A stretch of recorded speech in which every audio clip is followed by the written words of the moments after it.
सध्या आमदार सोनवणे त्याच्यावर त्याच्या पॅनलचा माणूस कोणी असला ते त्याच्या हातबळकड त्यासाठी काम आणण्यासाठी त्यांना साथ दिली पाहिजे. काय कारण होतं? तुम्ही ज्येष्ठ आहात, तुम्ही देखील म्हणतात की आमदार सोनवणेंचा जो माणूस आहे त्याला निवडून दिलं पाहिजे. काय कारण त्याच्या कारण पाठीमागे? आमदारने आता आमच्या गावाला 1.5 कोटीची कामं दिली, 2 रस्ते चालू आहेत. अजून काय कामं अपेक्षित आहेत तुम्हाला इथं? कामं भरपूर आहेत. करायला गेलं कामाला तोट असते आणि त्या माणसाकडे बघा हक्काने मागता येतात. म्हणजे कोणी सर्वसामान्य माणूस जाऊ शकतो? सर्वसामान्य जाऊ शकतात तिथं बाबा पारावरच पाहिजे असं काही नाही. आता आपण पाहिलं त्यांचं म्हणणं असं की सर्वसामान्य माणूस देखील आमदार सोनवणेंकडे जाऊ शकतो, मागू शकतो. तुम्हाला काय वाटतं? ती जी प्रतिक्रिया त्यांनी दिलेली ती वस्तुस्थिती. कारण कसं आहे, ते कामाचा माणूस आहे आणि सर्वसामान्यांच्या बैठकीत बसणारा माणूस आहे. त्यांच्याकडं सर्वसामान्यांची जी परिस्थिती आहे, परिस्थिती जाणणारा माणूस आहे आणि कोणी हाक मारली तर काही देणारा माणूस आहे आणि काम करण्याची त्यांच्याकडे तडप आहे. त्यांनी सांगितलं माझ्या काम घेऊन या, मी तुम्हाला तुमची जी कामं आहेत गावाची कोणती विकासाची कामं असेल तर मी तुम्हाला देणार, निधी पुरवणार पूर्ण याच्यामध्ये. तर बल्लावाडीमधील सगळी ज्येष्ठ मंडळी आहेत बऱ्यापैकी, म्हणजे सगळ्यांनी असं एकमुखी सांगतात की शरद सोनवणेंची कामं चांगली आहेत. असं काय त्यांनी या गावामध्ये केलेलं आहे? या गावामध्ये म्हणजे आता लाईव्ह काम म्हणजे बोला.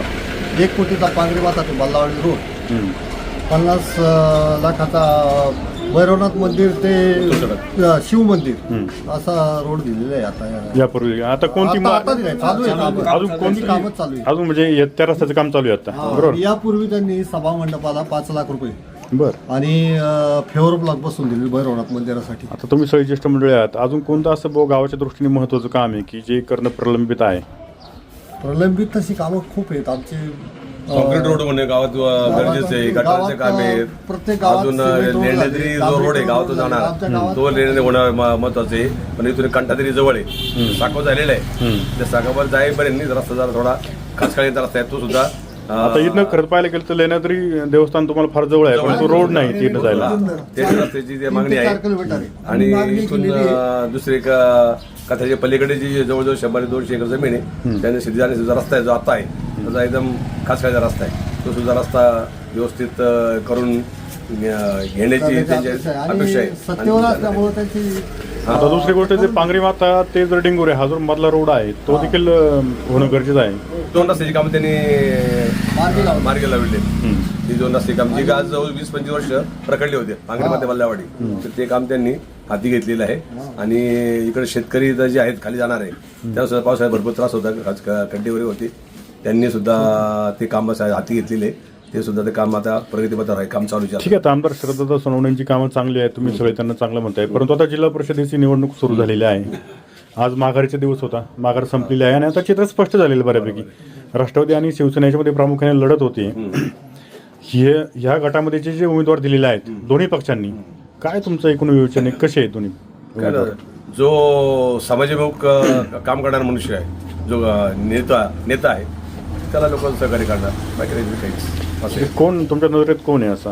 आता महेंद्र सदाकाळ जे होते माजी पंचायत समिती सदस्य, त्यांचे पत्नी देखील याच गटातनं उभे आहेत त्या, किंवा शिंगाडीत आहेत, किंवा ज्या जिल्हा परिषदला त्यांच्याकडनं उभ्या आहेत त्यावरती गारेताई त्या देखील आहेत. काय वाटतं तुम्हाला? आता त्यांच्याकडून अपेक्षा आम्ही जी केलेली आहे तर जे आश्वासन पूर्ती करतील तर त्यांनी मग लोक त्यांच्याकडं प्रवाह असणार जनतेचा असं आहे. म्हणजे माझ्या आमदारांचे जे पॅनल आहे राष्ट्रवादीचा जवळजवळ त्यांना करतील की जे शरददादांनी जो पॅनल दिलाय त्याला मदत करतील लोक?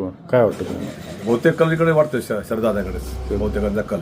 तुमचं काय म्हणणं आहे? ज्या महेंद्र सदाकाळ यापूर्वी देखील पंचायत समिती सदस्य होते, त्यांचं काम कसं होतं होते त्यावेळेस? ना. आता ते सगळे शरददादाकडे आलेली मंडळी, बावली खंडागळे कामाचा हे विकास बघून त्या सगळ्या मंडळींना आता शरददादाच प्रवेश केला. आता आपण पाहतो तालुक्यामध्ये खूप मोठ्या प्रमाणात इन्कमिंग झालेलं आहे शिवसेनेमध्ये. काय कारण असावं त्याचं?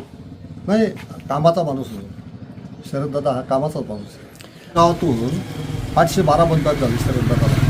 बरं. 1600 मतदाराचं गाव 812 मतदार एक ते शरददादा आणि कामामुळं कामाची पद्धत चांगली आणि इथून पाठीमागेही कामं झाली, पण वर्षात रोड खराब झाले. दर्जाने म्हणजे दर्जेदार काम व्हायला पाहिजे. काम आहे त्यांच्यापर्यंत पोहोचायला सामान्य माणूस डायरेक्ट पोहोचू शकतो. मध्यस्थी पण लागत नाही, मदतीची गरज नाही लागत, भीती लागत नाही, भीती वाटत नाही तिकडून जायला. दादाकडे कसं जायचं, काय करायचं, किंवा चला बा माझ्यावर चला दादाने भेटायचं असं नाही वाटलं. लोक पक्ष पार्टी नाही पाहिजे. माणसाचं कार्य. मतदार शोधले जातात कार्यपद्धत पाहतात कार्यपद्धती माणसाची. बघतात आणि गावाचा विकास कोणाकडून होईल आणि त्यांच्याकडे बोलण्याची जी भाषा आहे भाषा आहे. बोली भाषा नम्रतेची. ती नम्रतेची सर्व आणि कोणावरही परिस्थिती टीका- जाणणारी हा. भाषा त्यांच्याकडे पण नाही आहे. करणार. त्यामध्ये करतात. कसं- या पद्धतीने सामाजिक एक कसं राहील त्यांच्या तुमच्या- आताच्या ज्या इलेक्शन झाली कोणती निवडणूक झाली आमदारकीची त्या वक्तव्यात त्याचं एक कळतंय की त्यांची जे संघटन कौशल्य बाकीचं समाजापर्यंत गावात त्यांच्यामध्ये आहे